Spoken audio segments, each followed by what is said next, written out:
¿Qué se entiende por sector en situación de vulnerabilidad?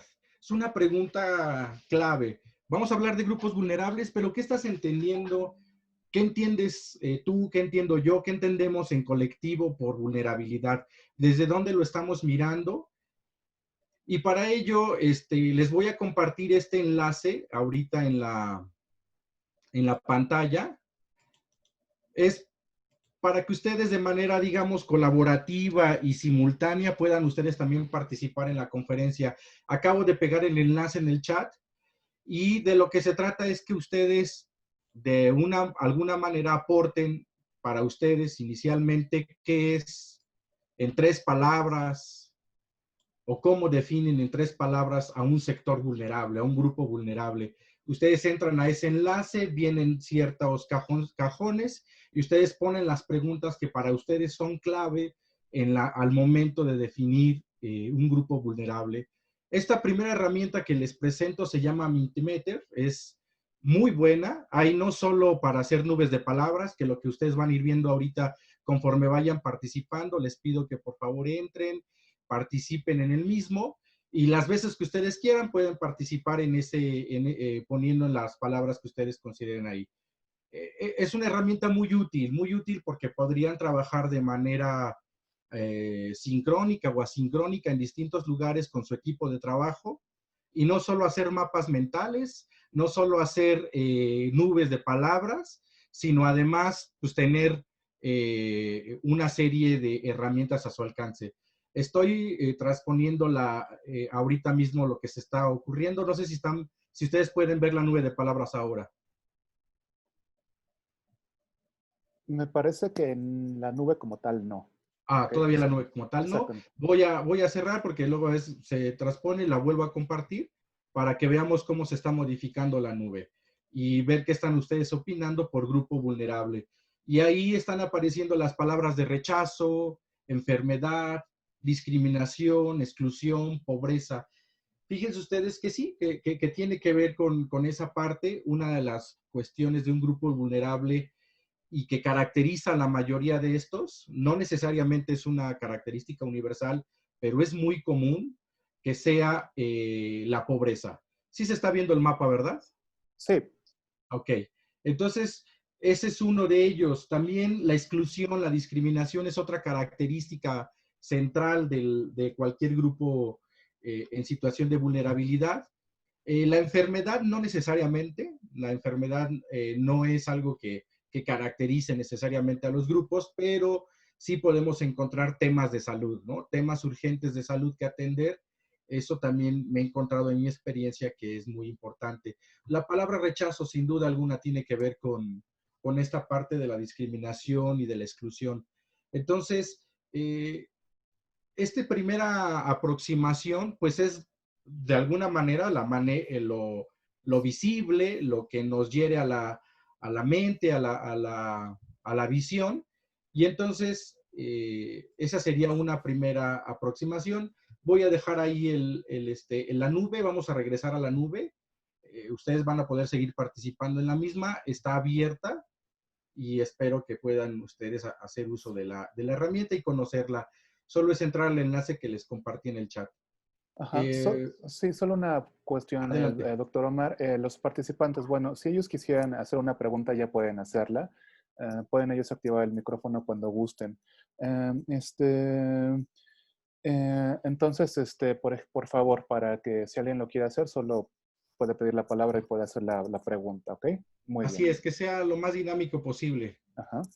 Muy bien, miren, una definición a mí me parece básica es la vulnerabilidad es un estado de debilidad, ¿no? Es un estado, es una ruptura, hay una ruptura del equilibrio cotidiano, se desquebraja una situación, se entra a una vulnerabilidad, como lo dice su término, pero aparecen ciertas debilidades o ciertas condiciones que allí estaban presentes y se vuelven un peligro o una situación en la cual la población, las personas estarían alerta, ¿no?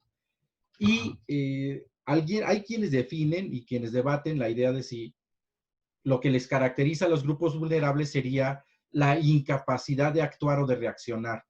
Digamos que eventualmente, inicialmente sí, los grupos vulnerables cuando la situación está ocurriendo es incapaz de actuar, de reaccionar, de comprender el problema, ¿no? Una de lo que estamos viviendo ahorita justo es grandes grupos poblacionales en nuestro país y en el mundo están en una situación vulnerable.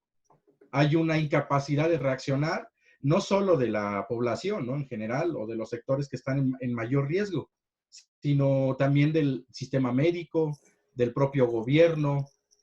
En general hay una incapacidad al respecto que nos pone a todos en una situación vulnerable. Y aquí es otra cosa importante. Cualquiera de nosotros, nosotras, podría entrar en una situación de vulnerabilidad por las características socioeconómicas que tengamos. No es algo que sea solo o una situación exclusiva de los grupos más, digamos, golpeados económicamente. Puede también aparecer que clase media o clase alta pudiera sufrir algún tipo de vulnerabilidad. No obstante, ahí es muy importante que las condiciones sociomateriales, culturales, sí hacen diferencia y sí rompen con esta parte de la vulnerabilidad, la detienen, la contienen, se administra mejor, hay capacidad de reacción. Entonces, la vulnerabilidad o cualquier situación que tengamos en mente, pues tiene que considerar las condiciones socioeconómicas. Y eso es algo que cualquier colectivo, cualquier persona que quiera atender a un grupo vulnerable, tiene que estudiar y diagnosticar las situaciones socioeconómicas del grupo que está tratando de apoyar. Sin ese estudio, sin ese conocimiento de su salud, de su educación, de su forma de pensar, de su religión, de una serie de informaciones y datos, no va a ser posible apoyar a un grupo o trabajar con un grupo en situación de vulnerabilidad si no conocemos por lo menos de entrada una parte estadística, descriptiva, sociodemográfica. Y esa vulnerabilidad, como les decía, no va a estar limitada solo a cuestiones materiales. Y este es uno de los grandes errores. A veces me he encontrado casos en que no necesitan becas o no necesitan, por ejemplo, no sé, alguna despensa y les surge más un acta de nacimiento. En la Ciudad de México, hace como 10 años, el gobierno de la ciudad, recuerdo que implementamos y buscamos la manera de que se apoyara a las madres y padres que no podían registrar a sus hijos o no los habían registrado y que eso les impedía el acceso a muchas cosas. Es decir, a veces es un trámite simple que un porcentaje importante en ese entonces no lo tenía. Y eso es algo que tenemos que tener en cuenta. No nos fijamos que hay otros elementos que impiden el acceso a información, a bienes, etc. Y tenemos que cambiar una situación. Esa situación que vamos a cambiar la vamos a buscar por una situación deseada. Aquí yo no me voy a detener en gran medida en esto. Lo que quiero decirles es que cualquier situación a cambiar implica una forma de ver la realidad. No es lo mismo lo que Héctor piensa del grupo vulnerable a lo que yo pienso, o lo que piensa Emilia, o Eleuterio, o quienes ahorita estoy viendo en pantalla, Gabriela. Lo que cada uno piensa puede variar y tiene un enfoque muy diferente. Y por eso les decía que yo detecto, a mi experiencia, tres grandes enfoques.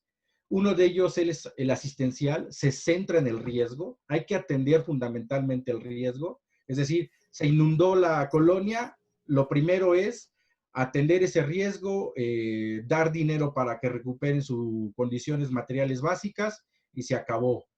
En cuestión de política pública cambiaría, la política pública estaría pensando en una intervención mucho mayor, que no solo sería dar una transferencia monetaria o en especie, también implicaría, por ejemplo, una política de desasolve, ¿no? Del drenaje, un cuidado o mantenimiento de aquellas zonas en las que se acumula el agua, el mantenimiento de la colonia, por ejemplo, que agravan o podrían agravar situaciones como el caso de que se inunden las casas, ¿no? Y hay una cuestión autogestiva, y estoy adelantando los temas, es la propia población atendiendo su necesidad y respondiendo y no esperando a que sea el Estado o sea el mercado quien le dé respuesta a su problema. Entonces son tres formas de ver. Cualquiera de los que estamos aquí a lo mejor trabaja en gobierno y su visión es cómo el Estado, el gobierno, el municipio interviene para cambiar esa situación y pasar a una mejor situación, a una situación deseada o a una menos peor. La política pública busca eso.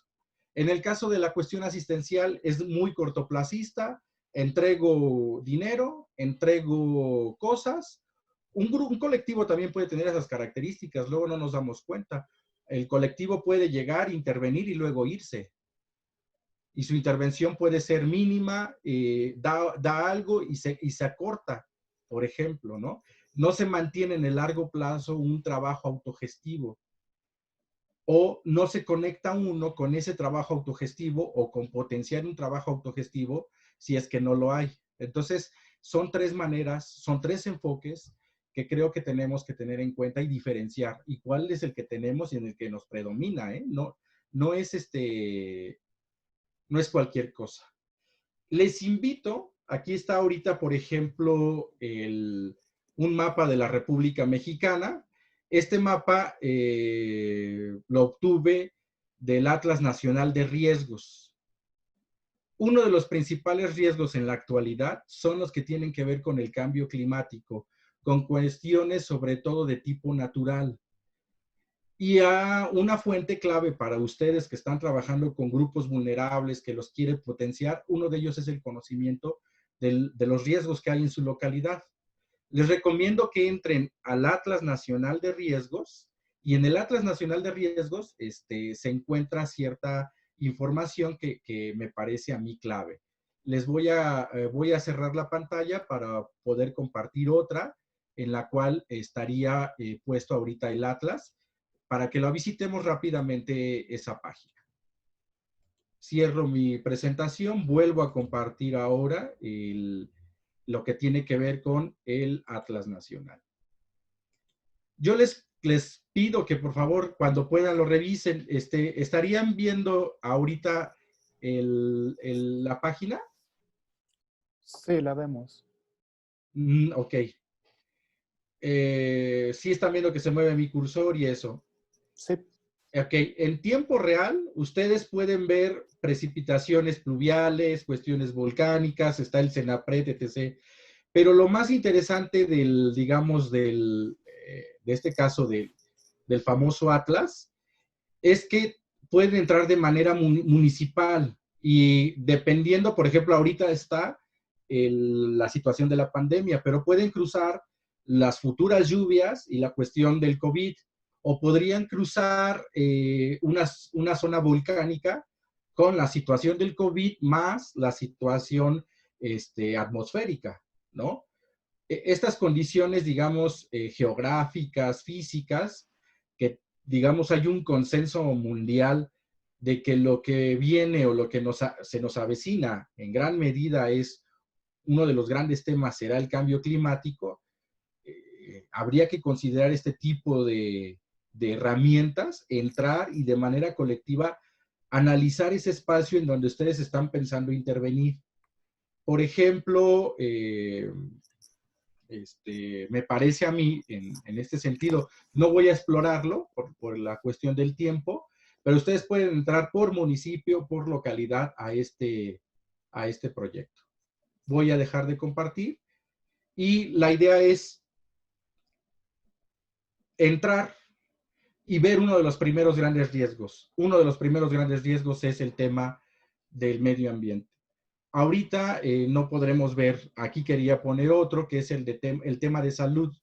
Yo les recomiendo la Organización Mundial para la Salud. También ofrece datos de manera muy específica para los países. Hay enfermedades muy, muy regionales. No todo el país está con las mismas características, ni todos los sectores. Y entonces es importante revisar estudios médicos al respecto. Vamos entonces cruzando variables físicas, geográficas, más variables ahora, por ejemplo, de la salud, ¿no? Entonces, en este primer momento lo que quería aportarles es lo siguiente. La vulnerabilidad es una situación que se puede estudiar desde tres enfoques: un enfoque de tipo asistencial, un enfoque de tipo política pública, visión de Estado, y una tercera que es autogestiva. Y ya las iremos trabajando más adelante. No sé si alguien tenga alguna pregunta, algún matiz que dar. Están, digamos, el chat abierto y yo también estoy atento a las preguntas que se quieran hacer. No sé si alguien quiera comentar algo.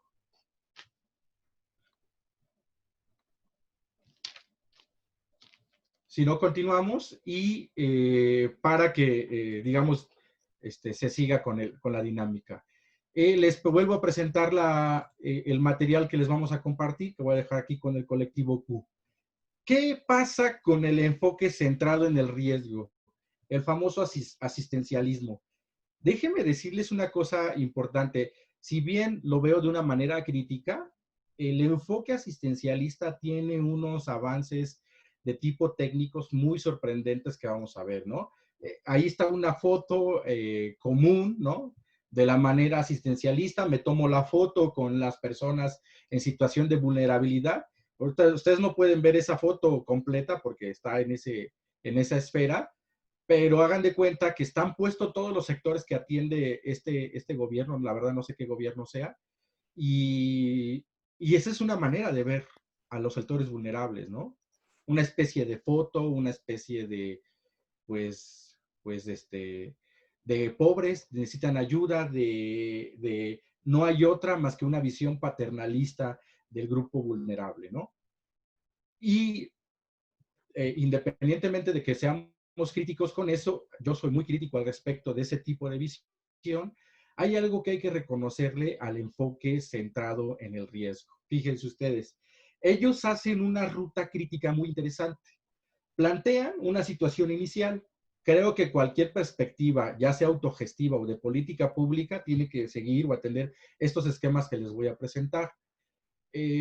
Analiza los riesgos existentes, ¿no? Esta es la situación. Hay una pandemia y va a crecer y se va a agravar y van a entrar muchas personas a los hospitales si no hacemos algo, ¿no? Se hace una evaluación.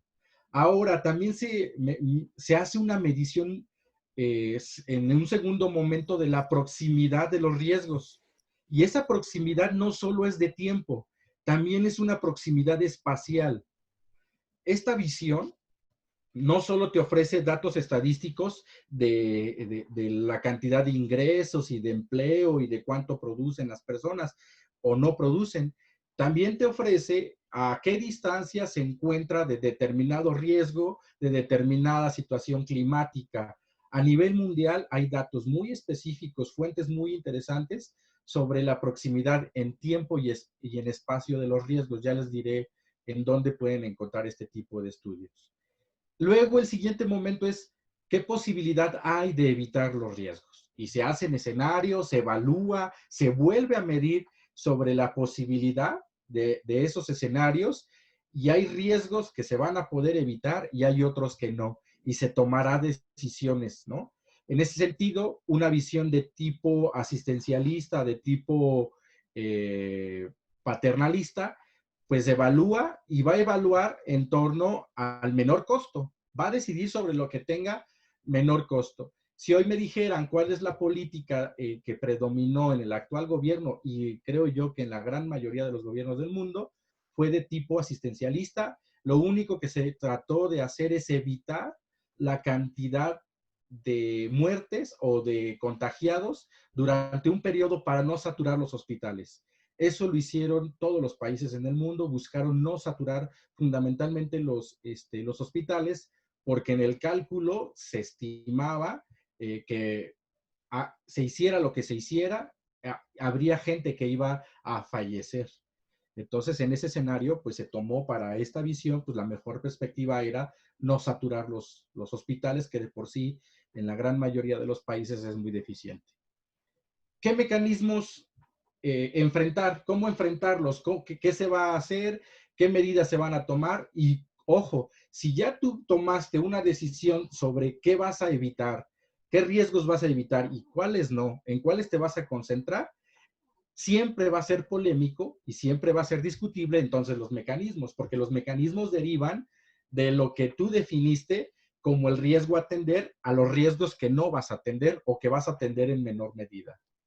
Y bueno, evalúas y planteas una situación final. Tú quieres llegar en esta perspectiva a una situación final. No se saturaron los hospitales, las muertes se hicieron estadísticamente, ocurrieron como se había proyectado en lo inevitable y esos son los resultados que tenemos, ¿no? Esta es una manera de ver la vulnerabilidad y de medirla y de cuantificarla. Este tipo de herramientas, yo pienso que están bajo un enfoque. Varias de estas herramientas creo que en los otros enfoques pueden ser utilizadas desde otra manera analítica. Les pongo este ejemplo, no lo voy a tener en él. A mí van a encontrar estudios, por ejemplo, vulnerabilidad energética. Esta es una cosa interesante porque están hablando de la vulnerabilidad, fíjense ustedes, de la vulnerabilidad sobre todo en términos de los precios de la gasolina.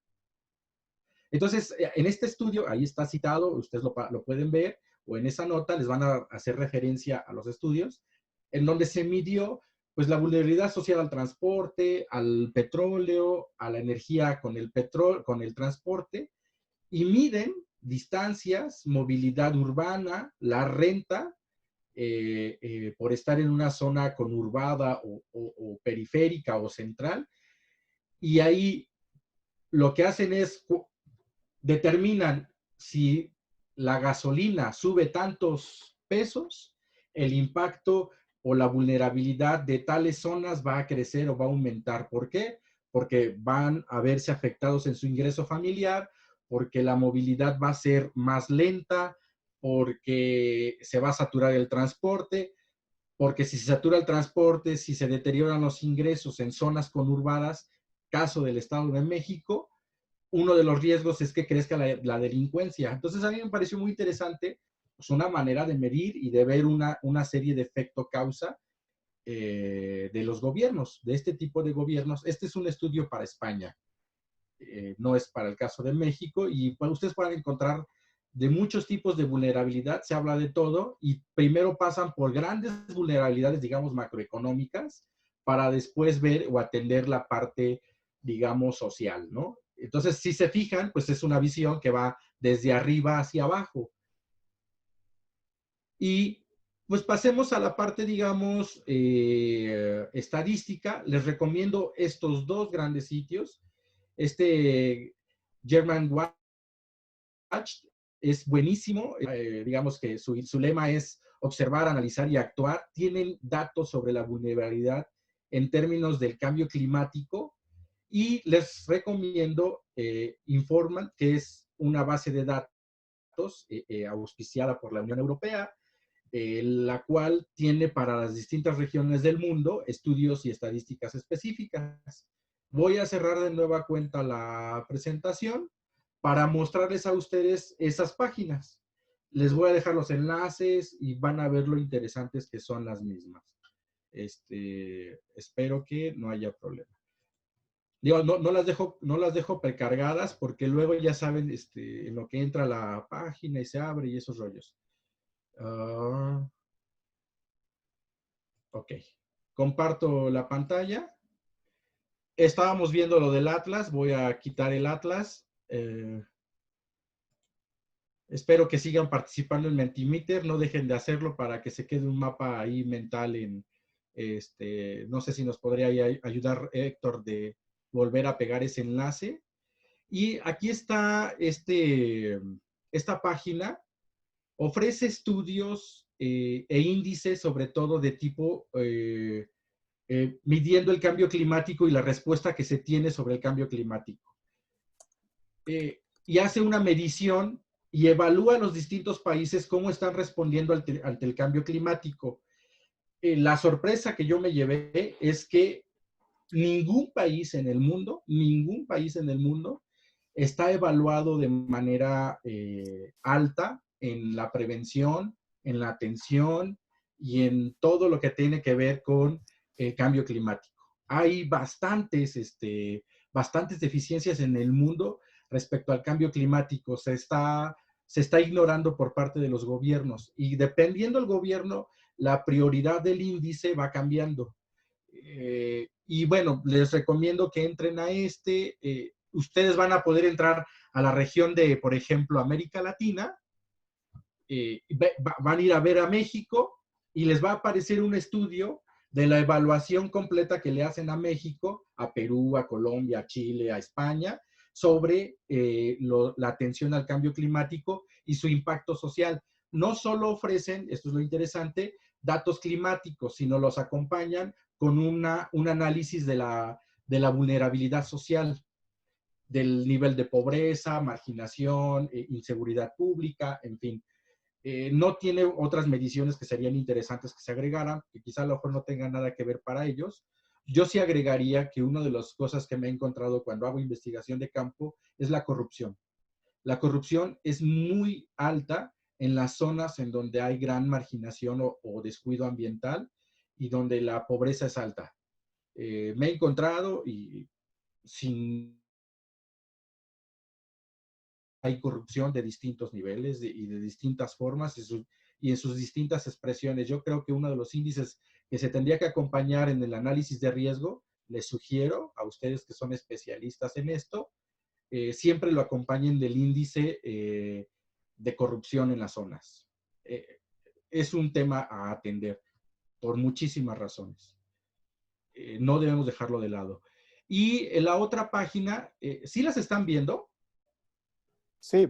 Sí, perdón. Y en este caso, el de la Unión Europea es una maravilla también. Ahí es más gráfico el asunto, hay una metodología diferenciada en términos de cada país y lo mismo van a encontrar para cada país los reportes estadísticos.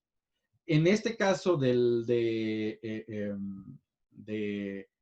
primero, en el caso de Germanwatch, ellos parten de lo siguiente, es muy interesante. Ellos dicen que el cambio climático lo van a considerar del perjuicio que hacen los países del norte, es decir, los desarrollados, su actividad económica, su crecimiento económico, afectando la dinámica del resto del planeta. Muy diferente a la otra página que les presenté. Son dos visiones diferentes. A mí me parece que la de Germanwatch es mejor porque está considerando la desigualdad social relacionada o correlacionada con la dinámica de los países de potencia. El ejemplo es la minería, por ejemplo. Los proyectos mineros que están afectando ciertos municipios, esto está conectando con el beneficio que reciben las grandes potencias. Por ejemplo, Canadá, ¿no? En el caso de nuestro país. Canadá incluso podría en su momento, las empresas canadienses podrían no estar pagando ningún impuesto y digamos, en el saldo de los impuestos y las rentas, el gobierno ha terminado o termina pagando a estas empresas el diferencial. Es decir, se van a encontrar en América Latina, hay un estudio también citado al final sobre los riesgos naturales, que van a encontrar que en América Latina muchos países están pagando en el diferencial por las cuestiones fiscales a estas empresas extractivistas. Entonces son temas que dependiendo la zona, los lugares, habría que ir considerando. Y para cerrar este segundo bloque que les tenía preparado, a ver, vamos a ver cómo va. Sí se está viendo, ¿verdad? ¿O no? Sí, ¿Se ya ve la nube de aparece. palabras? Ajá. ¿Ya se ve? Sí, sí. Ok, bueno, ya le están agregando la pigmentación de la piel, rezago, rechazo, capacidades diferentes, soledad. Esta palabra, yo creo que tienen razón. No se mide en las estadísticas una cuestión de este tipo. Los grupos vulnerables son generalmente grupos en soledad. ¿Y qué se refiere en soledad? Porque pueden estar acompañados a lo mejor de de familiares, pero los propios familiares no saben interactuar ni comunicarse con sus propios personas en situación vulnerable. Hay una cultura que todos tenemos, yo creo que habría que reconocerlo, que no somos capaces de dialogar con la gente joven, nos cuesta trabajo dialogar con personas adultas mayores, no sabemos cómo tratar o ver a las personas en situación de vulnerabilidad, por ejemplo, una discapacidad. Y ahí me he encontrado, y creo que todos los que están aquí, que trabajan en temas colectivos, no me dejarán mentir, el enorme afecto y el enorme cariño que se llevan cuando nosotros estamos ahí. Nos tratan de una manera muy fraternal, muy amorosa. Muchas veces es gente que nos estamos yendo del espacio y una vez que nos vamos, sentimos nosotros tristeza porque esas personas están viendo con tristeza que nos vamos de esos lugares. Y ahí los temas emocionales son muy importantes y por eso creo que el colectivo Q tiene mucha relevancia. La cultura sería una manera novedosa, radical, de aproximarse y empezar a comunicar que también la vulnerabilidad puede ser y debe ser combatida a través de las emociones. También tenemos que trabajar las emociones. A veces quizá no hay tanta comida, pero si se recupera la comunicación en la localidad, si se recupera el amor propio de las mujeres hacia sí mismas, si se ayuda a los niños a no perder la creatividad, créanme que se va uno quedando ahí con muchísima información que no aparece en las bases de datos que ahorita les estoy mostrando. Y bueno, pues ustedes están viendo ahí el movimiento de la nube de palabras. Cierro pantalla y comparto de nuevo para cerrar este bloque. La nube se va a seguir moviendo. Qué bueno, estoy viendo que están ya participando de manera más activa. Muchas gracias, les agradezco eso. Y vamos de nueva cuenta a la presentación. Y cerramos este bloque con una reflexión antes de entrar al de políticas públicas. Y bueno, ya de alguna manera lo estaba adelantando, que tiene que ver con la parte climática, salud. Ya agregaré la parte material, por ejemplo. Hay bases de datos para medir y de alguna manera tener la vulnerabilidad de tipo infraestructura. Ahí hay una página excelente para América Latina que ahorita les presentaré. Pero no tenemos bases de datos ni información suficiente para tratar los temas de la vulnerabilidad en términos emocionales, psicológicos, de psicología social. Sí hay estudios, sobre todo, ustedes lo conocen, de tipo crítico, ¿no? La famosa doctrina del shock, que plantea que ante escenarios demasiado abruptos, la sociedad termina totalmente vulnerable y es cuando llegan, por ejemplo, gobiernos, terratenientes, gente que está interesada en los recursos naturales o en los terrenos de esas zonas, aprovechan la situación de vulnerabilidad y terminan por despojar a las personas de sus recursos, de sus pocos y muchos recursos a la vez que tienen. Entonces, es un aspecto que creo que habría que considerar. Vuelvo a cerrar, no sé si alguien tenga algún comentario o alguna pregunta. Adelante. Regina. Regina, ¿quieres? Parece que levantó la mano Regina. A ver, me parece, Regina, que sí puedes hablar. A ver, Regina, si no te activo, ya podrías hablar según esto. Ya, Sí, creo que ya. adelante. Sí, adelante. Quería, bueno, es un comentario y a la vez una pregunta, porque identifico muy bien estos tres planteamientos que se hicieron o enfoques de asistencialista, política pública y el enfoque más autogestivo, ¿no?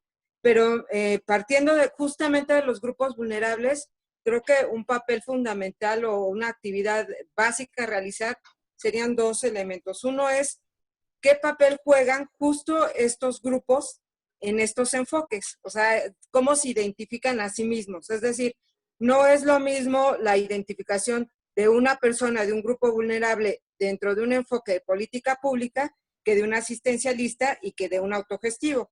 Lo que me lleva a preguntar es, ¿la intervención y la participación es diferenciada también de este mismo actor? O sea, del propio actor al que estamos haciendo referencia. Sí, totalmente pertinente tu pregunta, Regina, porque ahorita he estado como desde el que interviene, ¿no? Pero resulta Desde que afuera. claro, exacto, y la persona que está intervenida, pues también juega y también tiene su propia visión del propio proceso. Sí, hay zonas, creo que a mayor vulnerabilidad y mayor rezago, muchas de estas zonas asumen principalmente un riesgo, prefieren un enfoque o les queda, entre comillas, un enfoque más paternalista, ¿no? Más asistencialista, por el grado de vulnerabilidad, ¿no? Tienes razón. Y habría que preguntarse si en una visión autogestiva no se tendría que trabajar antes también este tema, ¿no? De cómo dialogar y empezarse a mirar en su situación las personas para que después empezamos en la intervención. Es decir, no vamos a pasar órale, a sembrar, ¿no? A poner empresas cooperativas, sin antes haber hecho un esfuerzo colectivo de reflexión psicosocial, emocional, y de cómo se están mirando las personas y de dialogar con ellas si es posible mirarse de otra manera, ¿no?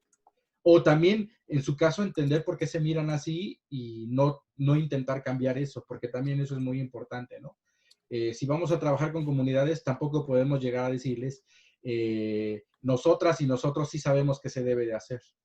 Y a veces ese es un gran problema de ciertas perspectivas que van y sin considerar, tratan a las personas como gente que no tiene ni criterio, ¿no? Entonces sí, me parece muy pertinente tu observación, Regina.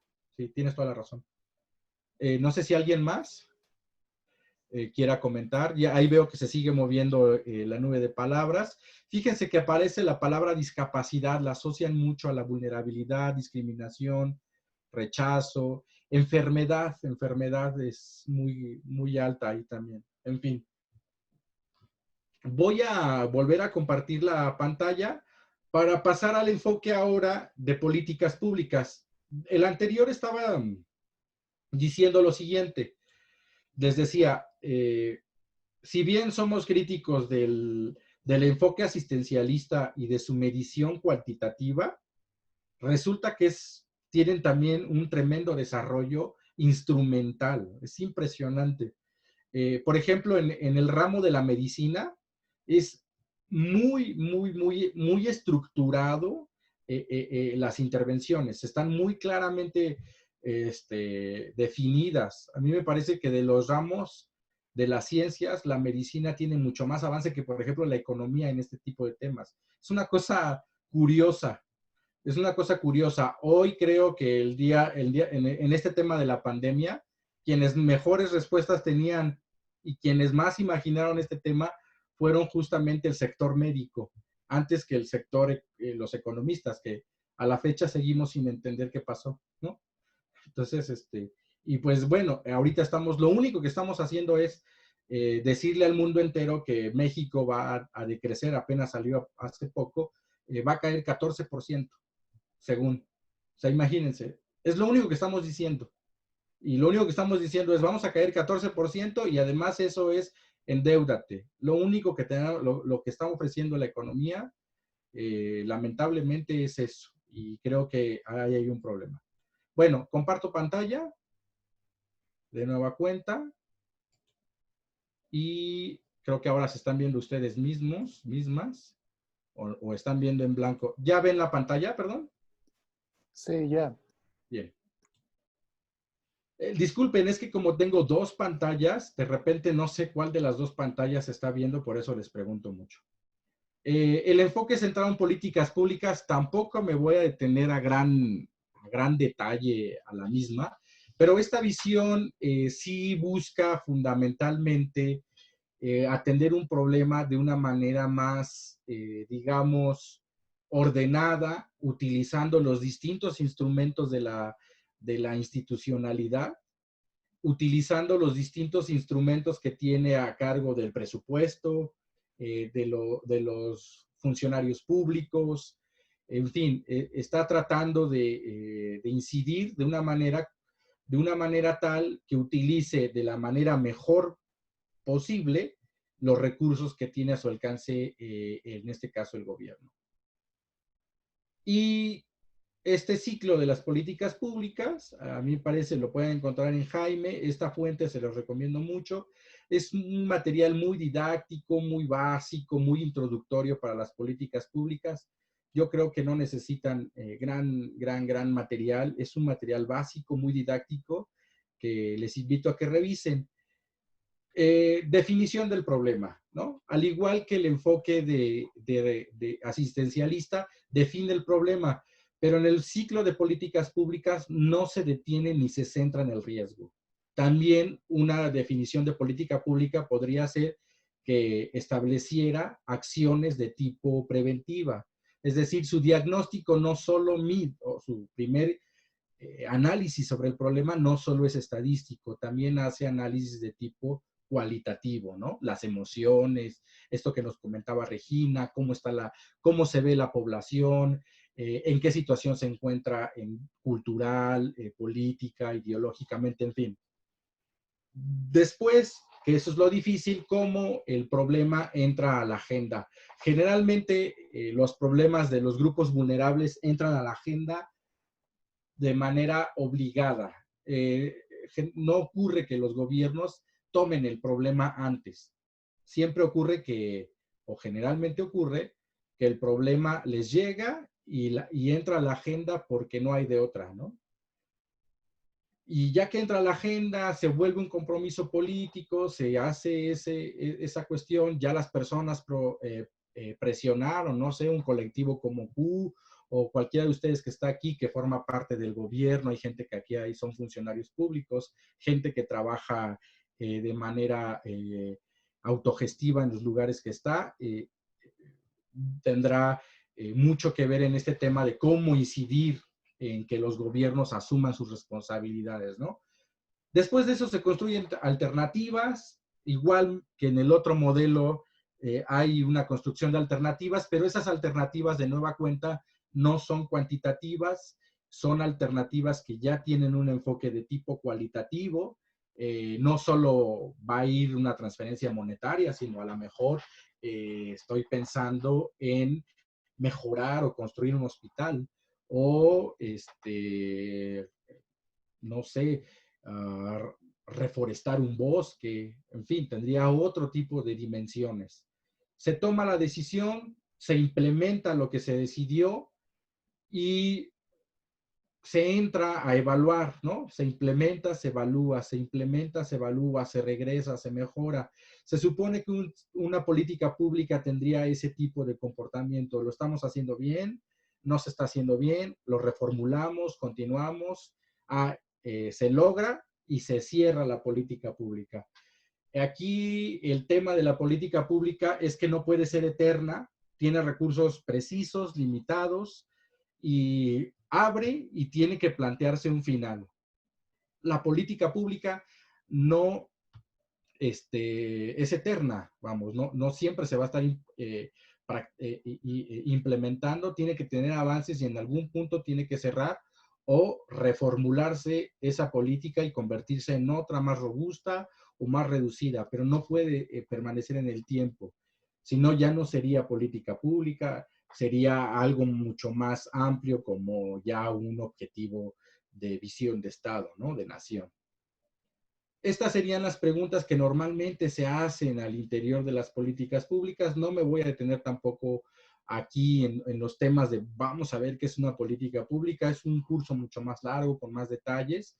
Yo lo que les diría es, estudien el ciclo de las políticas públicas porque desde el punto que estén como colectivos, como gobierno, como sociedad civil, como ciudadano interesado, este ciclo podemos intervenir, podemos participar en él y tenemos que exigir, cuando haya una política pública, participar en la política pública. Se supone que las políticas públicas parten de digamos, de la intervención y la consideración de la participación ciudadana. Ese es el objetivo o uno de los planteamientos de una política pública. Si no lo tiene, es una política pública deficiente y hay quienes dirían que no sería una política pública, porque no es un problema público discutido y abordado de manera conjunta con la sociedad. Para no detenerme tanto con lo que anteriormente les decía, les presento también esta base de datos. Voy a volver a cerrar pantalla. El famoso visor que acaba de publicar Coneval hace un mes, ¿qué hizo? Cruzó una base de datos del COVID con la base de datos de la marginación socioterritorial en el país, con el de pobreza. Entonces, ustedes van a entrar a este lugar y van a ver por municipio qué pasó, o cuántas personas han fallecido, o cuántas personas se han recuperado en relación al COVID, qué condiciones económicas tiene la zona, cuáles son sus condiciones sociales y territoriales. Es decir, van a encontrar un diagnóstico mucho más interesante, más específico de la zona y que compartir esa pantalla. Espero que esté por aquí. Aquí está. Voy a compartir. Y lo pongo para un pequeño ejercicio que vamos a hacer. No nos da tiempo para verlo con mayor detenimiento, pero en fin. Ya pueden ver ustedes el visor, ¿verdad? No, todavía no. Todavía Estamos no. viendo las pantallas. Están viendo pantallas. Perfecto. Vuelvo a compartir y espero que ya se vea. Ok. Miren, si ustedes ven, ya ahora sí, ¿verdad? Sí, ya. Estamos viendo en pantalla, por ejemplo, seleccioné Tecomán, Colima. Tecomán, Colima fue una zona en la cual, junto con mis estudiantes y unos profesores, pudimos trabajar en esa zona. Lo que queríamos era ver la vulnerabilidad que tenían las mujeres beneficiarias del programa Prospera. Les cuento rápidamente lo que pasaba en ese momento. Hace como 5 años nos aproximamos a esa zona, 6 años, nos aproximamos, el delegado estatal del programa Prospera nos apoyó para que pudiéramos ir a hacer una investigación de campo y nos encontramos una situación muy particular. Ustedes saben que Tecomán es conocido como una de las ciudades verdes o del billete verde o la economía verde. Es una economía que en los años, hace como 15, 20 años, exportaba limón al mundo, grandes cantidades de limón. Y pues las personas tenían empleo, ¿no? Había empleo, había un flujo de la economía muy grande, se exportaba limón a todas partes del mundo, pero principalmente a los Estados Unidos, y Tecomán se volvió la ciudad de limón en el mundo. Hoy, como algunas zonas, voy a cerrar, voy a volvernos a ver en las pantallas, hoy como en el mundo hay zonas aguacateras que son referente mundial, porque ahí se produce un alto porcentaje del aguacate que va a parar a Estados Unidos, esa situación, existía para el limón verde, este limón mexicano. ¿Qué pasó? Cuando fuimos, nos encontramos en nuestro estudio de gabinete y de campo que a la zona le había azotado una plaga llamada dragón amarillo. Entonces, el limón, los árboles, les había caído esta plaga, y lo que ocurrió es que la calidad y el cítrico de un limón, ustedes saben, un limón ya amarillento, pierde la calidad. Entre más verde está, mejor jugo, es de mayores nutrientes, en fin, su calidad es mejor entre más verde esté. El limón de Tecomán se empezó a volver amarillento, y entonces el mercado mundial le dijo, ya no podemos comprarte más limón. y se desploma la producción de limón porque ya no hay venta de limón a nivel internacional. En el mercado nacional sí se vendía una parte, pero digamos, su principal recurso venía de Estados Unidos. Ya no hay limón y cayó drásticamente eso, se perdieron empleos, ya no había ingresos y la pobreza creció, pero terriblemente creció la pobreza. Había ya presencia de narcotráfico en la zona, ¿no? Ustedes saben que es una zona, bueno, ya parece que es zona del país, no lo está, pero una zona por la circulación de dólares que el crimen organizado agarró potencia, pero en el momento en que se deteriora la condición económica, y ustedes lo han visto, en el momento que la situación económica de una región se deteriora, el crimen organizado o la inseguridad se vuelve mucho más letal, mucho más problemática.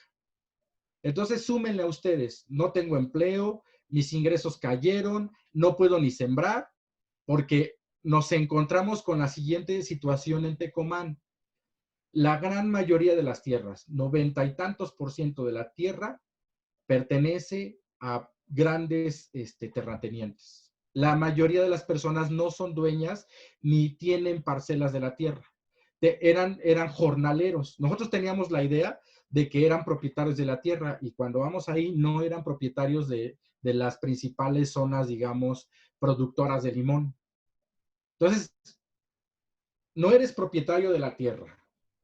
No tienes manera de gestionar la tierra. Está el problema de la inseguridad y del narcotráfico.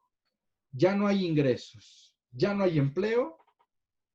Tecomán se volvió una de las zonas en donde mayores crímenes se cometían, ¿no? Eso ustedes recuerdan en algún momento, no sé si llegaron a escuchar, pero Tecomán era terriblemente peligroso. Y entonces una de las respuestas que se dio es, llega en este caso el gobierno de Enrique Peña Nieto y lo que hace es meter una gran, digamos, una gran inversión en términos de apoyo a través de Prospera, y lo que queríamos nosotros era medir si efectivamente ese apoyo o esa transferencia estaba reduciendo la vulnerabilidad de las personas. Nos encontramos con dos cosas, básicamente.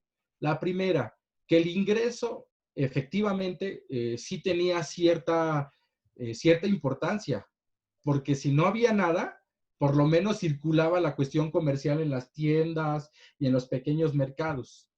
Y fundamentalmente eran las mujeres que gestionaban ese recurso.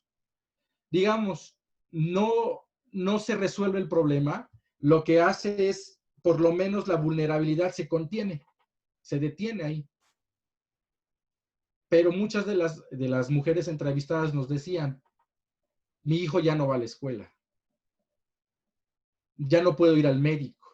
Entonces, se contuvo la parte mercantil, pero todo el otro deterioro educativo, de salud, se venía como una luz. O sea, pasó una primera oleada, la que seguía, pues venía fuerte. Ese era lo que estábamos evaluando quienes fuimos allá. ¿Qué nos encontramos? Fíjense ustedes qué cosa curiosa. Pues el capital, en este caso los grandes productores, como ya no podían producir limón, trasladaron sus capitales ahora a producir papaya. Y resulta que en un periodo de tiempo menor, muy extraordinario para mí, es decir, reconvertir, o sea, no sé cómo hicieron eso, impulsaron ahora la exportación de papaya. Y entonces un pequeño sector se empezó a trasladar, que antes trabajaba en el limón, se empezó a trasladar a la producción de papaya. Entonces encontramos dos grandes contenedores, o tres. Del tercero no se hablaba, pero lo intuimos. El primero es Prospera, la intervención del gobierno de tipo asistencialista. Luego vendría el capital, ¿no? Con reformando su proceso productivo. Y tercero, el narcotráfico, ¿no? Que ahí estaba, pero pues no podíamos recoger información de ese tipo, pero las personas o el entorno nos lo decían, ¿no? Es muy, muy interesante ver que entonces los distintos cruces geopolíticos, incluso geográficos, en torno a la vulnerabilidad. me parece que es muy limitado ver la vulnerabilidad solo como pobres, como discapacitados. La vulnerabilidad se da en mayor medida en un estado nacional deficiente, corrompido, ¿no? En un estado que no es capaz de ofrecer seguridad pública. Y luego le ponemos encima que tampoco hay propiedad, por ejemplo, de los recursos naturales de la región. En fin, entonces, ese es el tipo, quienes han trabajado en campo, es el tipo de situaciones que nos encontramos para trabajar con personas en campo, en el campo. A veces, este escenario complicado y difícil también se presenta en las grandes ciudades. También ocurre en Iztapalapa, no vayamos lejos, no vayas a Ecatepec, es decir, no está tan distante este tipo de realidades a las cuales nos tendremos que enfrentar. Y aquí diría lo siguiente, cuando fui ahí, pues mi idea es autogestivo, ¿no? Pues yo como marxista, ¿no? Vamos, seamos autogestivos, vayamos por ahí, pero no es suficiente, no se puede ser solo autogestivo. Sí necesitas políticas públicas, aunque sea próspera, ¿no? Sí se necesita eso. Sí se necesita también la participación del capital, de alguna manera tiene que actuar ahí. En situaciones de altísimo riesgo, el ideal se cae muy rápido. O sea, a mí todo se me hizo pedazos todo, porque tampoco la población va a reaccionar en un momento en que está en crisis, está en enorme crisis, ¿no? Bien nos decía hace rato la compañera, ¿y qué piensan ellos de sí mismos, no? De sí mismas. Fíjense, en algún momento a las mujeres en Colima estaban tan temerosas más porque su hijo no iba a la escuela y porque no había hospitales o atención médica. Voy a Oaxaca en un escenario muy distinto y en Oaxaca decían, nosotros no queremos programas, solo queremos que traigan el tren, de nuevo pase el tren, queremos comerciar, estamos produciendo nosotros, tenemos ahí, producimos, pero no hay mercado, ¿no? La situación cambia muy drásticamente entre una sociedad y otra, por ejemplo, en un tema de la propiedad de la tierra, ¿no? Es un tema tan minúsculo, entre comillas, se vuelve sustancial para cambiar el tipo de intervención, ¿no? Entonces, les recomiendo este mapa. Ustedes pueden entrar, píquenle ahí por el tiempo que tenemos. La idea era hacerlo un taller, y que pudieran trabajar ustedes de manera, digamos, colectiva esto. Entren, vean por municipio, conozcan su municipio, correlacionen las variables y vean esas dimensiones. No sé si alguien tiene alguna pregunta, comentario hasta aquí, y para ya ir a cerrar al último bloque, en fin, dejo de compartir pantalla. ¿Ya sigo compartiendo pantalla? No, ya no. Ya no. Ok. Entonces, no sé si tiene alguien alguna pregunta, comentario, en fin. Vamos a ver cómo va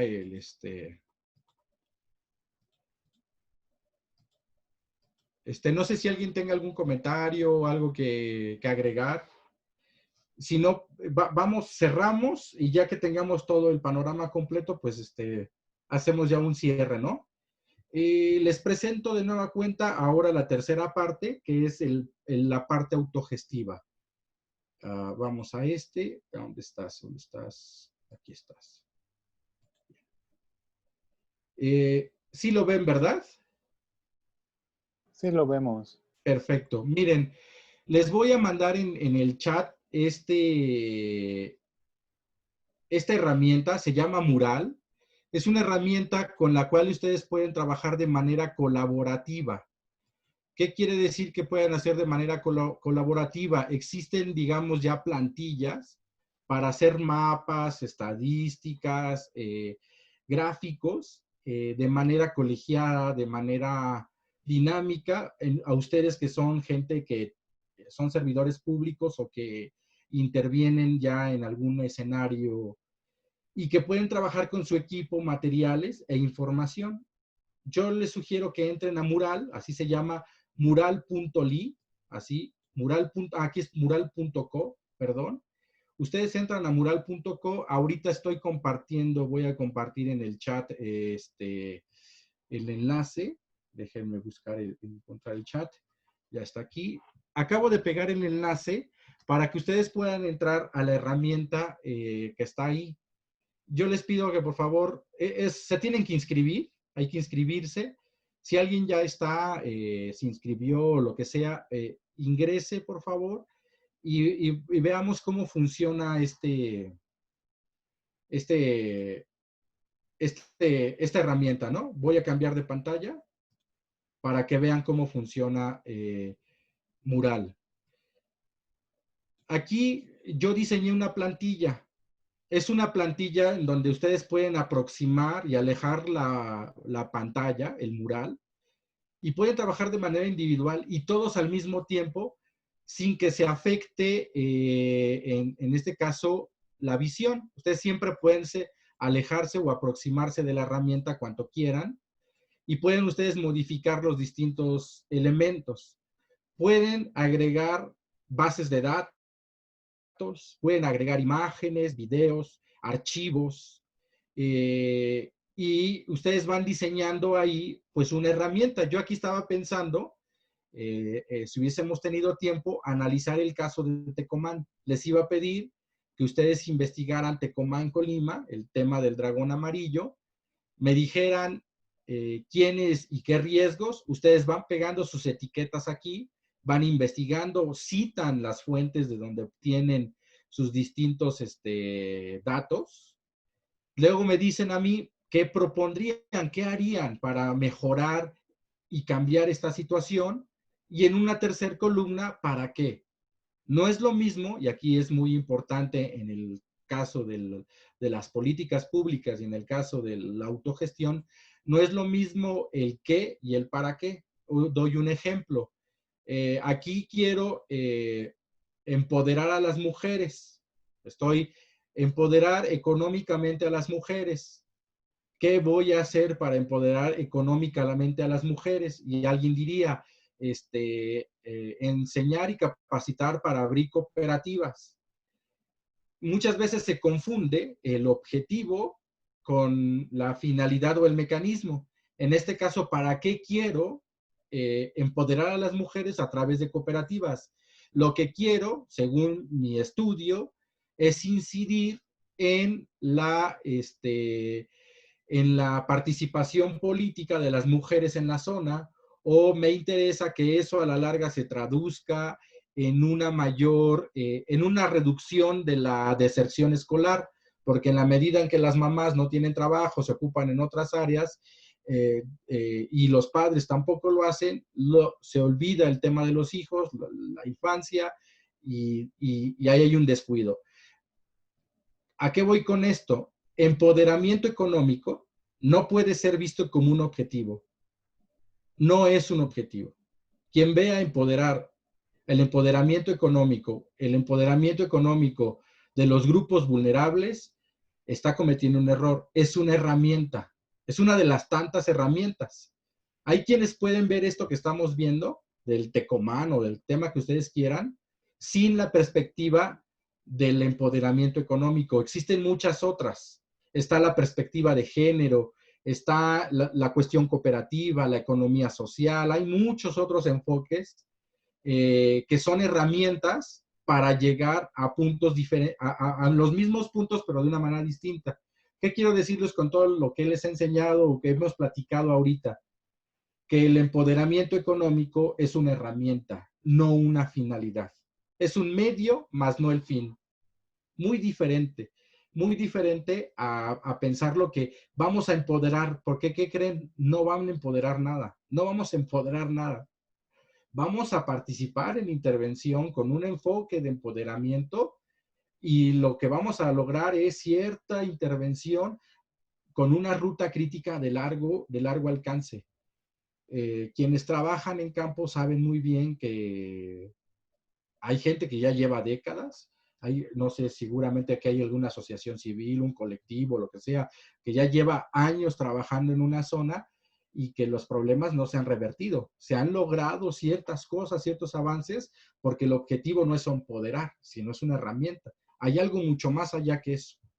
Entonces, si pueden, ahorita quien se pueda inscribir, entra, da de alta su correo, es muy rápido y píquenle, pónganle ahí notas, vean cómo funciona, se pueden pegar enlaces, eso ustedes lo pueden compartir. Fíjense que son herramientas con las cuales trabajan transnacionales o grandes empresas en este tipo de proyectos. Utilizan este tipo de herramientas, ¿no? Bueno, obviamente, pues no son herramientas abiertas ni al alcance de todo mundo.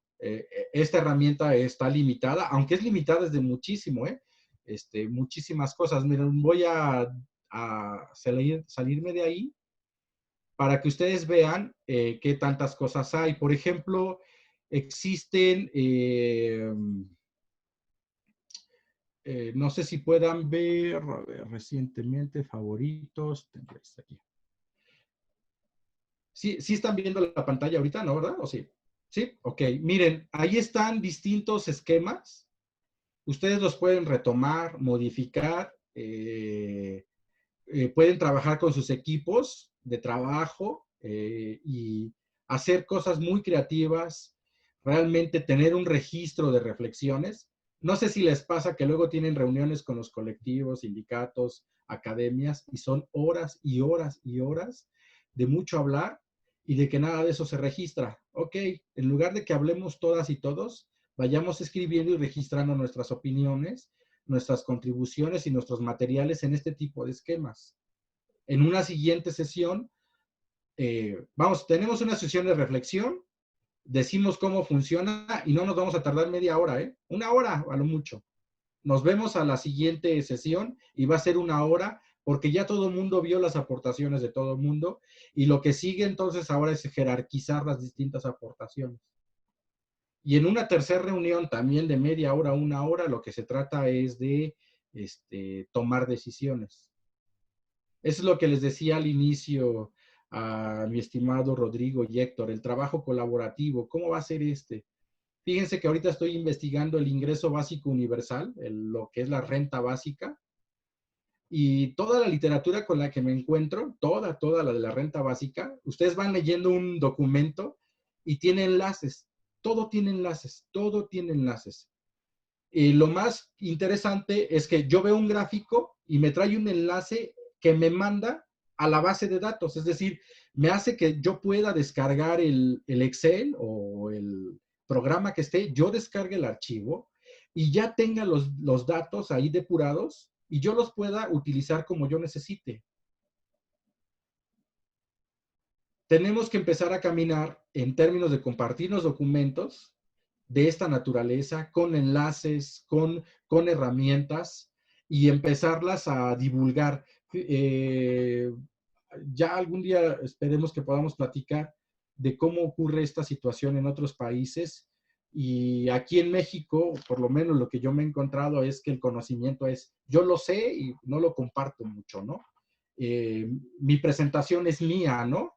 No, yo creo que lo que tenemos que hacer es aventar toda la información y que cada quien utilice esa información y que no necesitamos venderla ni comprarla, ¿no? Sino compartirla.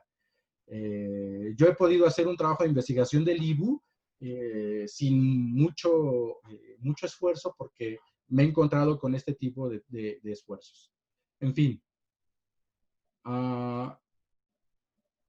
Dejo de compartir. Les dejo ahí el material y ya digamos para cerrar, digamos, dos reflexiones sobre el último modelo. Yo creo que lo que quiero que vean es que no estoy pensando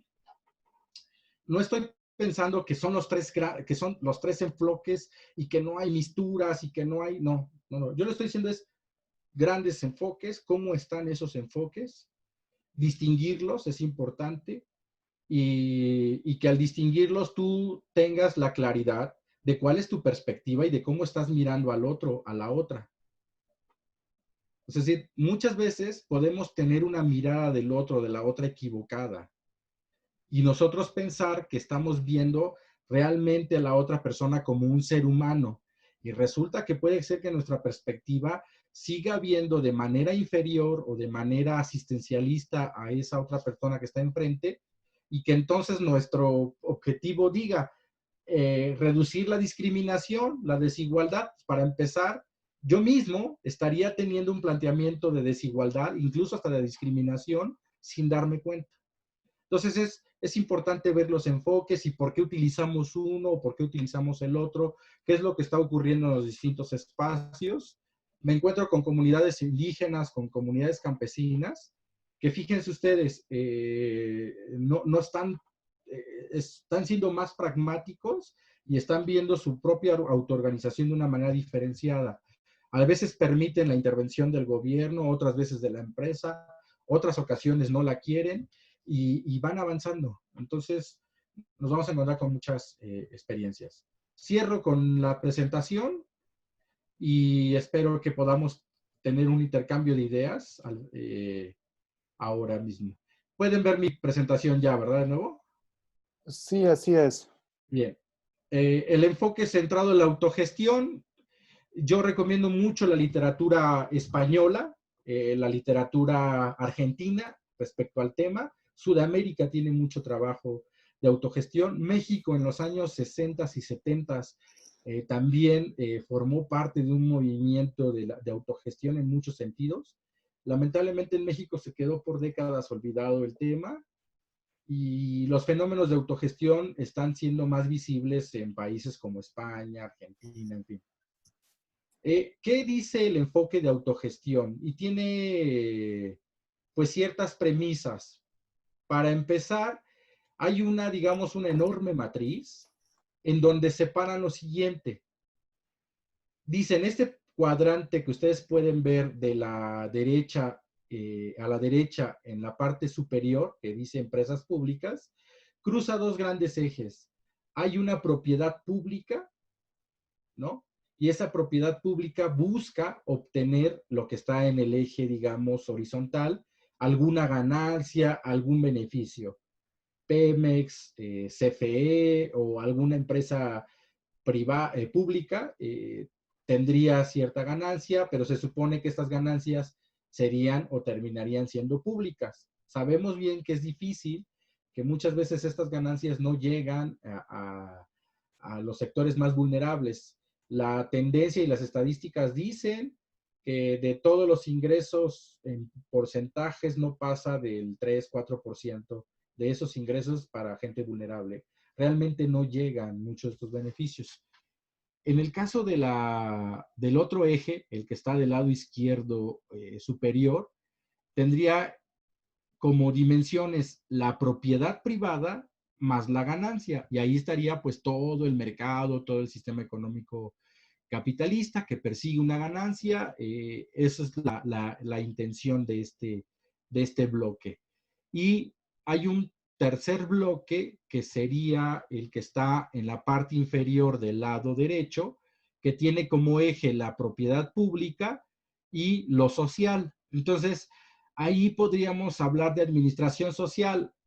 Si hay casos, por ejemplo, un tema de administración social que nos dura unos 2-3 días, el caso de los terremotos, ¿no? Está la situación de vulnerabilidad, hay un gran desconcierto, pero prácticamente todas las personas reaccionamos de manera muy positiva, nos administramos socialmente, damos herramientas, hacemos despensas, trasladamos personas, apoyamos el país, México, ustedes lo saben, cuando pasa una situación así somos muy solidarios y entonces gestionamos nuestros recursos sociales para un fin común. Esa sería la idea de esta administración social, que pocas veces la construimos y que aparecen en momentos muy contingentes.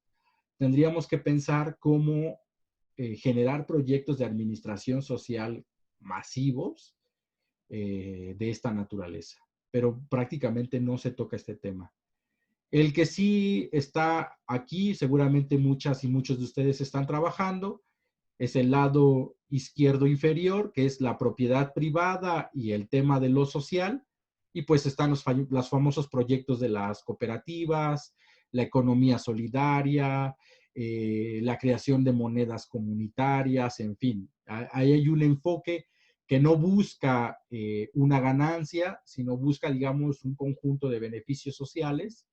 Ellos le llaman este sector el buen vivir, el bien vivir, que tiene toda una filosofía y toda una perspectiva detrás, ¿no?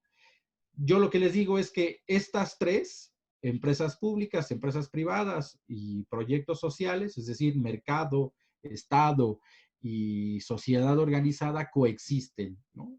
Nuestras sociedades, las tres están coexistiendo, en algunos casos francamente contrapuesta, en otras ocasiones colaborando, y algo que está muy poco explorado es la administración social, ¿no? Es interesante ese tema. Aquí ese triángulo, ¿no? Y si estemos pensando en asociaciones, por ejemplo, Colectivo Q tiene asociación con, en este caso, el gobierno. Ellos son una comunidad colectiva, autogestionada, y supongo que a lo mejor tampoco podrían estar peleados quizá con la posibilidad de trabajar con empresas, ¿no? Aunque el perfil y la perspectiva que tengan va a ser una muy particular dependiendo de lo que en ese colectivo se decida, ¿no? Y bueno, yo no me voy a detener más aquí. Entren a Infralata. Es una página para que ustedes vean cómo está la situación de infraestructura en América Latina. Van a encontrar carreteras, hospitales, escuelas hay en América Latina. Hay mediciones de la eficiencia de estos espacios de infraestructura. Y bueno, ahí está la bibliografía y mi correo por si quieren que sigamos platicando. Ahí están las redes sociales, me encuentran como Omar Padilla, Omar X Padilla, Facebook, Twitter, el que sea, ahí estoy. Y mi correo es el de la Facultad de Economía, omarx@economia.unam.mx. Y muchísimas gracias por la paciencia, por este largo exposición. Espero que les haya servido y les agradezco la atención. Y quedo atento a sus observaciones y comentarios. Ok, muchas gracias, doctor Omar. Bueno, ahora como lo comentaba el doctor, pues podemos tener el espacio para pues un espacio de retroalimentación, comentarios, dudas y para que esto sea más constructivo para todos. Sin embargo, reitero, por favor, hubo personas que entraron, bueno, un poco ya avanzada la sesión, entonces, repito, miren, este tipo de eventos lo estamos llevando a cabo gracias a la Secretaría de Cultura de la Ciudad de México. Entonces, por favor, ellos nos piden, ustedes ya, la gran mayoría de ustedes ya se registraron en pues en un enlace, ¿no? Para darles el acceso pues a esta reunión. Sin embargo, queremos, si no lo han hecho, necesitan por favor registrarse en otro. Les estoy mandando ahora mismo el enlace aquí en el chat. Eso es para la Secretaría de Cultura, ¿ok? Para que nosotros pongamos en evidencia, pues, de que estamos impartiendo este tipo de cuestiones. Las primeras preguntas tal vez llegan a ser, no sepan los datos, sin embargo, ahorita vuelvo a pegarlas, vuelvo a pegar las respuestas de las preguntas que tal vez ustedes en un primer momento desconozcan. Las últimas ya son personales. Entonces, vamos a reiterar. Ahí están las preguntas en el chat. De todas maneras, miren. ¿Cuál es el folio del colectivo cultural? O sea, nosotros, el folio le ponen ahí, bueno, espero estén abriendo el enlace, 585, folio. Nombre del colectivo, nos llamamos colectivo Q. Si alguien no lo escuchó, colectivo, bueno, Q significa nido en maya, ¿ok? Primera pregunta, folio 585. Segunda, nombre del colectivo cultural comunitario, colectivo Q. Ahora, la tercera pregunta difiere un poquito, es nombre del proyecto cultural comunitario. Un proyecto particular es la incubadora comunitaria Q. Varía un poquito. La tercera pregunta. El nombre de la actividad, que es esta que están tomando, es la sesión 1, taller de empoderamiento económico. Sesión 1, taller de empoderamiento económico. Tipo de actividad, taller. Especialidad, otros. Y bueno, ya las últimas preguntas ya son totalmente personales para ustedes. Tienen el enlace ahí en pantalla. Pues bueno, retomemos el cauce de la sesión.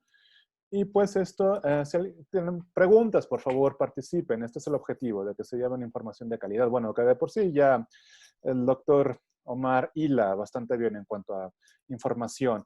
Sin embargo, si alguien quiere expresarse, bueno, según yo, pueden activar su micrófono, pueden hacer sus preguntas. Si aún así no pudieran, pues nada más envíen un mensaje y se les vuelve a activar. Pero a ver, preguntas, por favor, participen, preguntas.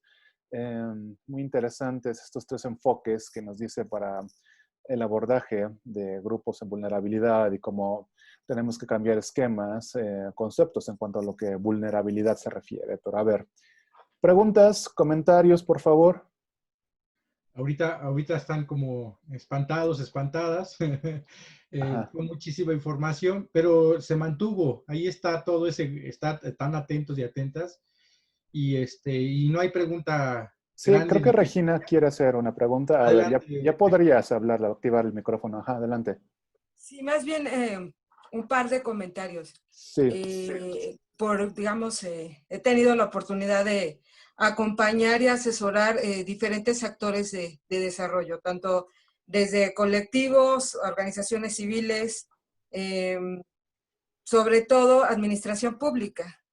Y me da la impresión de que estos 3 enfoques nos ayudan mucho como para identificar qué hacer, cómo hacerlo, pero pensando justamente el tipo de participantes que están en este momento, creo que trataría de comentar solo hacer 2 comentarios justamente por el tipo de actor que impulsa las iniciativas. O sea, en el caso de la administración pública es fundamental la elaboración del diagnóstico en cualquiera de los 3 enfoques que se identificara, porque hay 2 grandes elementos que siempre juegan un papel fundamental en cualquier iniciativa: los recursos humanos y los recursos financieros.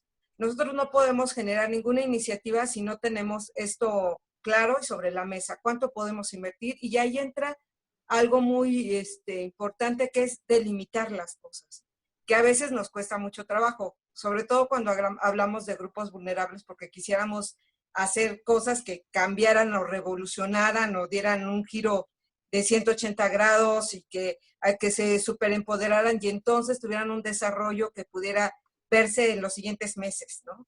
Y desafortunadamente las iniciativas que logran hacerse regularmente con gobierno se van desarrollando poco a poco con una serie de limitaciones políticas, económicas, incluso de riesgos desde violencia, falta de recursos. Todo eso nos lleva a hacer iniciativas y justamente por eso elaborar políticas públicas muy acotadas, ¿no? Pero que tratan de sí ser más asertivas, sean mucho más efectivas y que en algún momento sí puedan tener un impacto en la población, ¿no? Entonces, eso es como desde hacerlas desde un papel más desde gobierno, desde la administración pública. Ahora, si pensamos desde los colectivos, que es otra, o desde organizaciones sociales, el tipo de iniciativas que lanzamos tienen otras características, porque aunque tenemos igual unos recursos, tanto financieros, tanto recursos humanos, infraestructura, muy limitados, la visión de lo que compartimos como desarrollo es muy distinta. Sí está planteada como actor central, el actor justo que va a cambiar su propio, digamos, incluso sentido de la vida, es ese actor que carece de desarrollo, en este sentido, el grupo vulnerable.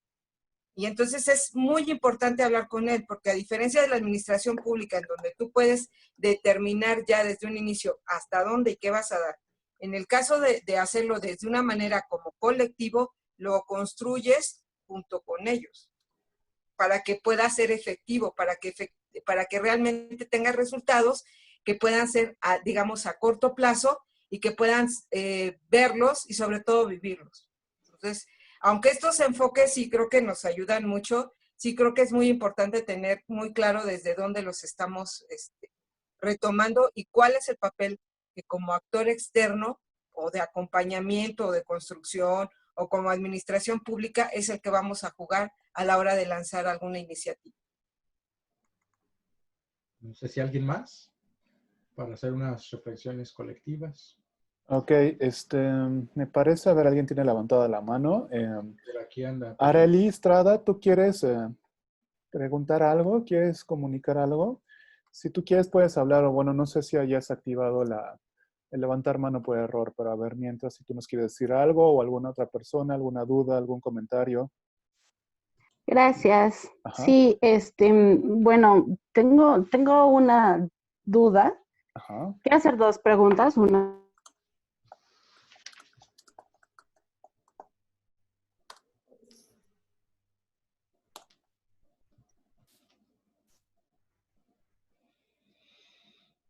Se le cerró el micrófono a Arely. Creo que, ay, no creo que está buscando las perdón, preguntas. Ajá, sí. ya. El, la herramienta mural es una construcción suya, compañero. Esa es una pregunta muy concreta. Y la otra, pues, es una inquietud. La verdad es que es muy interesante todo lo que se comenta. Yo es la primera vez que participo en estas actividades que realiza el colectivo. Estoy muy, muy contenta. Me llevo mucha tarea. Pero en estas tres visiones que usted comparte, en la realidad creo que ha ocurrido que se ha pervertido mucho. En el caso concreto mío, yo soy del municipio de Ixtapaluca. En Ixtapaluca quien gobierna es una persona que emana de una organización social que vive y ha hecho riqueza sobre pues la base, no sé si primero asistencialista, no sé si se puede decir eso, o se está confundiendo, pues. ¿Qué pasa? ¿Cuál es el diagnóstico que usted tiene también sobre las limitantes o sobre los condicionamientos que los propios colectivos, las propias organizaciones tienen en esta búsqueda de la autogestión? Porque creo que, al menos en el caso de lo que yo vivo, lo que yo atestiguo en mi municipio, pues de pronto este tipo de colectivos o terminan cooptados por muchas razones o terminan siendo subsumidos, porque al final el crecimiento de un proyecto autogestivo en esa medida, pues también toca fibras, como usted mencionaba, algo que no se, que no se mide, pero que la corrupción está ahí y que afecta a todos estos ejercicios y que yo creo que es lo que impide que se pueda avanzar. Yo he entendido que los tres enfoques que usted los da no hace, no emite naturalmente ninguna preferencia, es la realidad, es lo que existe actualmente, pero yo como usted lo está comentando, no sé si estoy equivocada, pero creo que eh, de pronto este enfoque asistencialista termina viéndose amenazado, es decir, el enfoque asistencialista pues da dividendos políticos y la autogestión ética, la autogestión real, pues genera ahí una competencia. No sé si he dejado clara como mi inquietud, pero va en ese sentido. Muchas gracias. No, muy bien. ¿Alguien más? Si no podemos entrar estas dos primeras participaciones. A Parece ver, que Elvira, ¿alguien parece más? que Bueno, no cámara. veo que alguien más tenga levantada la mano. ¿Han escrito algo? No, Ok, tampoco. Bueno, hacia adelante, por favor. vamos comentando. Miren, fíjense que les decía hace un rato a Rodrigo y a Héctor cuál pues era mi mensaje o qué es lo que quería dejar. Y la palabra colaboración, todo el mundo la conoce, todo el mundo la sabe y todo el mundo la pide, pero no la hacemos. La colaboración no es algo que tengamos de manera innata, se tiene que construir. Es decir, yo ahorita estoy colaborando con Héctor y con el colectivo, y pero tenemos que construirla, ¿no? Estamos apenas, yo creo que aprendiendo eso. por mucho tiempo hemos trabajado de manera individual, nos juntamos y trabajamos en cosas siempre que haya un salario, ¿no? Que haya algo que nos, digamos, nos proteja, y eso es legítimo. Y en ese sentido yo diría que, por ejemplo, si ahorita nos pusieran nos dijera, organícense y de aquí a las 8 o 9 de la noche construyan un análisis colectivo, lo más probable es que no lo lograríamos por una razón, porque nos tenemos que desconectar, porque cada quien tiene que volver a sus espacios, todo el mundo tiene que irse a sus entornos, y cuando nos vamos a esos entornos, generalmente también son entornos muy individuales, muy separados. Entonces, creo que lo que estamos haciendo es empezando a aprendernos, ¿no? A conocernos, a entendernos, a aceptar la diferencia, a que hay gente que opina distinto que uno, que hay gente que tiene otra perspectiva, otro enfoque, que por eso hay que tener los distintos enfoques a la vez y al momento, y poder dialogar con ellos y ser capaces de construir en la diferencia. Siempre nos hemos puesto una camisa de fuerza, es decir, tenemos que caminar solo y sí, solo sí, si pensamos igual. Y ya nos hemos dado cuenta que eso no es posible, ¿no? Tenemos que colaborar, y cómo vamos a hacerlo, qué tenemos que aprender, y uno de ellos de esos procesos es desaprenderse. Por eso lo que comenta un poco también nuestra compañera Arey, perdón, es lo siguiente. Dice, también estos grupos autogestivos o sociedad civil se ha contaminado, y sí es cierto, sí. Al final, socialmente, pues hemos construido una sociedad desigual, diferenciada, en competencia. Algo que nos dejó muy marcado este modelo neoliberal fue competir entre nosotros. Competimos mucho, y esa competencia no nos ha permitido tampoco construir de manera colectiva.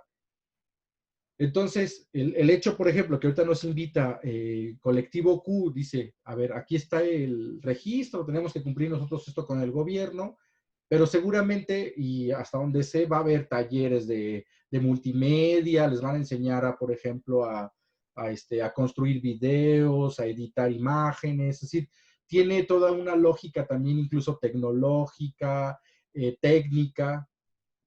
En esa medida en que también vamos nosotros aprovechando estas herramientas y nos vamos conectando y nos vamos comunicando, porque esa es un primer aprendizaje, creo, es reconocer la diferencia en su momento, algunas aceptarlas, hay diferencias que no podemos aceptar por las razones que sea, evitar discriminación, tener una comprensión de las problemáticas de las mujeres, comprender las diferencias y todas las cuestiones raciales que hay en nuestro país.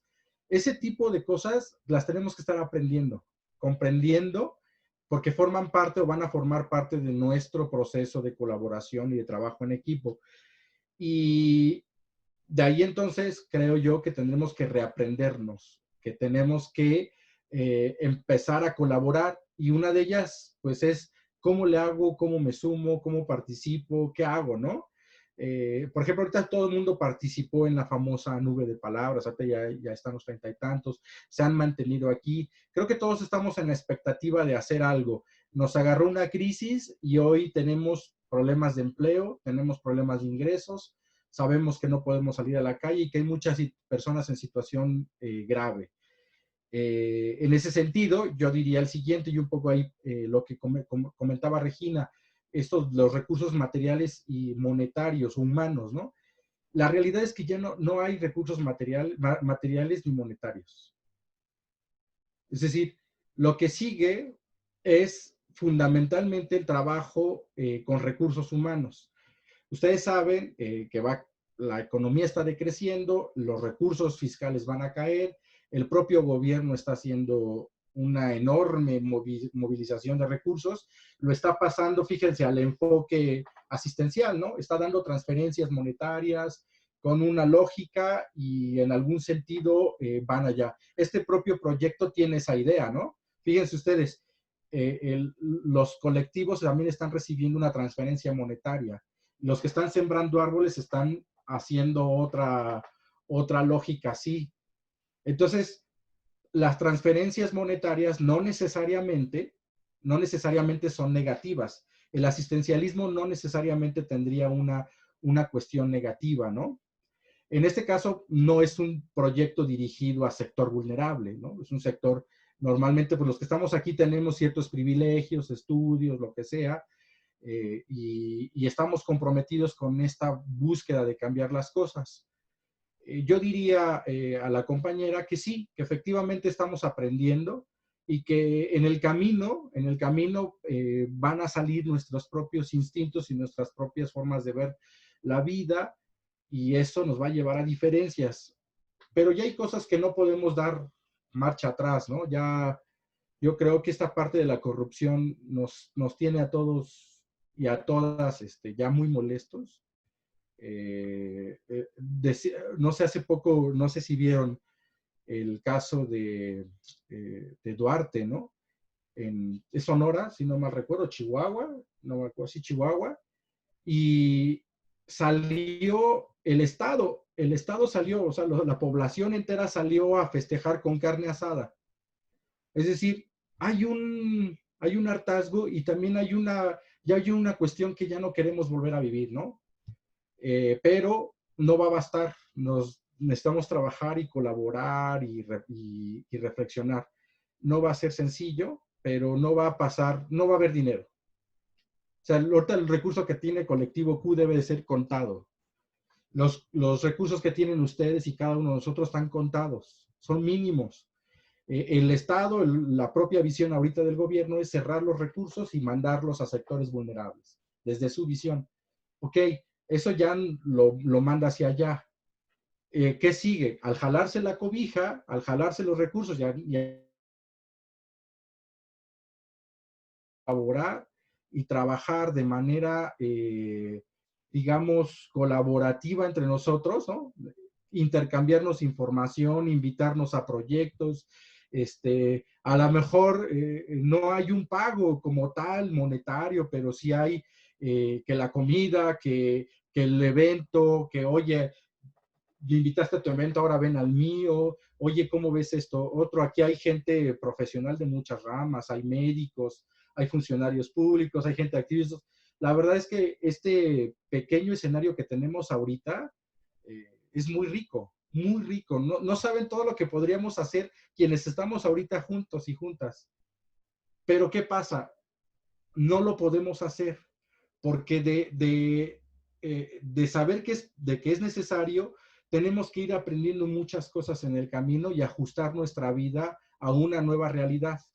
Y esa nueva realidad también implica colaborar, trabajar de una manera distinta y pensar de otra manera, ¿no? Entonces, yo creo que por ahí va el mensaje y de que es posible, Areli, ¿no? Areli, es posible reconstruir esto, ¿no?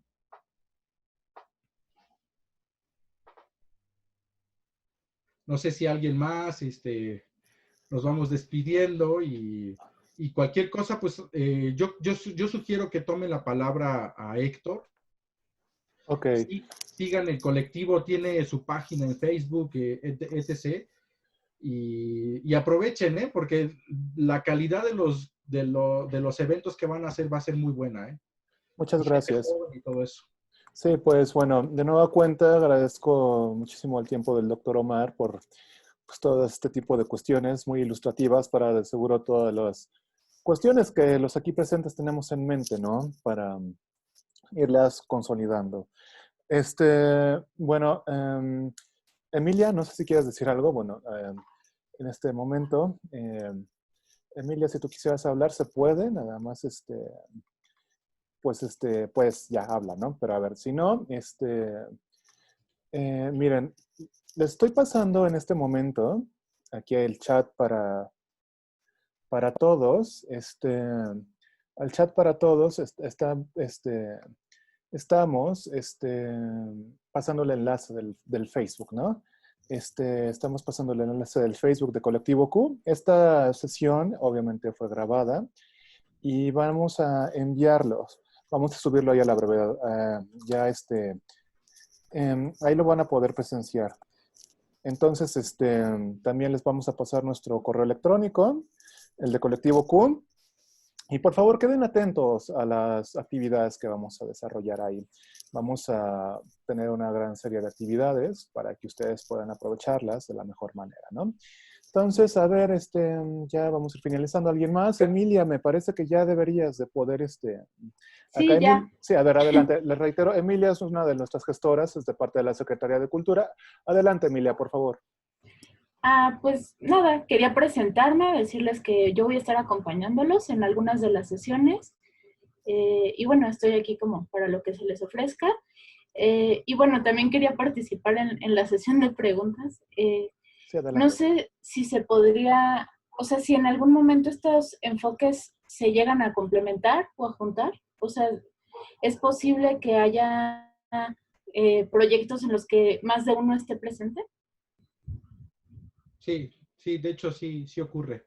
Les decía hace rato el caso de Tecomán, ¿no? Que estaba el programa Prospera. También nos encontramos con pequeñas personas, pequeño grupo de personas organizadas en Tecomán y de alguna manera los campesinos, ¿no? Estaban organizados. En el caso de la Ciudad de México, pues este es un ejemplo. Yo creo que la Ciudad de México en ese sentido lleva a la vanguardia en muchos aspectos. En la Ciudad de México hay transferencias monetarias, hay asistencialismo, y por ejemplo Iztapalapa, ¿no? Recibe grandes transferencias de este tipo, pero hay colectivos muy serios, cooperativas, asociaciones civiles en Iztapalapa, ¿no? Que están ahí, y el problema es que hay poca política pública. Ese es el reto. No hay política pública. La política pública pasa porque las y los funcionarios se capaciten. El hecho de que ahorita haya funcionarias y funcionarios públicos a mí me da mucho gusto, porque están viendo que la gente joven está viendo otras cosas, está planteando otros problemas, y me interesa que ustedes, quienes están ahorita de funcionarios públicos, estén aquí viendo esto, porque cuando toman decisiones es importante echar mano de todo este sector y dejar legado. Creo que es muy importante. Entonces sí ocurre, Emilia, ocurre, y nos vamos a encontrar con cosas que no nos van a gustar. Por ejemplo, podemos no estar de acuerdo con algunas transferencias monetarias, pero pues ahí están. Cuando tú vas, es impresionante. A mí no me gustaba Prospera, pero cuando ya fui a campo, cambió mi dimensión sobre Prospera. O sea, el hecho de que contuviera de alguna manera el deterioro de las personas en Tecomán, que hiciera una contención ahí en ese momento, es central, porque pues permite a las personas un respiro, ¿no? Y no es suficiente, no es lo deseable, pero si no hay otra cosa, pues que esté eso, ¿no? O sea, sí que esté. No estamos renunciando a que sea lo único, pero yo no me voy a pelear con una transferencia monetaria, porque sí saben que representa, todas las transferencias monetarias sumadas, así, representan en el país 1%. Representaban la mitad, pero con lo de la pandemia, como se duplicó en América Latina. En América Latina, todas las transferencias monetarias solo son el 1%. Es decir, nada. Cuando nos hablan que los pobres están recibiendo dinerales y los están haciendo unos vagos y no sé qué tantas cosas, es un absurdo, porque no está ocurriendo eso. La gente pobre está trabajando, está teniendo largas jornadas de trabajo, no está recibiendo prestaciones sociales, ya lo vieron, ¿no? La ciudad funcionó, todo el país funcionó gracias a esta enorme cantidad de población que sí salió a las calles y que tuvo que trabajar, y que es la mal pagada, que tiene la alta vulnerabilidad en el empleo, y que si se les da apenas el 1% en América Latina, es decir, si se fijan el tamaño, en el caso si ustedes sumaran los recursos, por ejemplo, destinados a las universidades públicas o a ciertos sectores, esos se irían al 3-4% del Producto Interno Bruto. Y aquí, ¿quién creen que van a parar esos recursos? Pues a nosotros que estamos aquí. a la educación. O sea, yo tengo educación pública, hubo una distribución de la renta, pero fue desigual. Yo tengo educación por este sistema desigual, ¿no? Entonces, sí tenemos que pensar y hay cosas que queremos, porque lo que sigue, Emilia, es muy probable que venga una purafobia tremenda. De hecho, ya está, ¿no? Los pobres no trabajan, son holgazanes, solo están esperando. Y lo chido, lo padre, es que cuando vamos a campo nos encontramos con otra cosa, con otra situación muy distinta. Y bueno, pues qué bueno que lo están haciendo, Emilia, y a todas y todos que lo están intentando, pues está padre. Y que sigamos uniendo esfuerzos, ¿no? Perfecto, pues de nuevo cuenta, muchas gracias, doctor Omar, Emilia, la Secretaria de Cultura, a todos nuestros asistentes. Reitero una vez más, este video va a ser subido mañana a la página de YouTube de Colectivo Q. Por favor, queden atentos de la página de Facebook, vamos a estar publicando los siguientes eventos y todas nuestras actividades. Entonces, pues a nombre de Colectivo Q, muchas gracias. Y estamos a sus órdenes. Hasta luego. Bye, bye. Un abrazo, suerte, cuídense.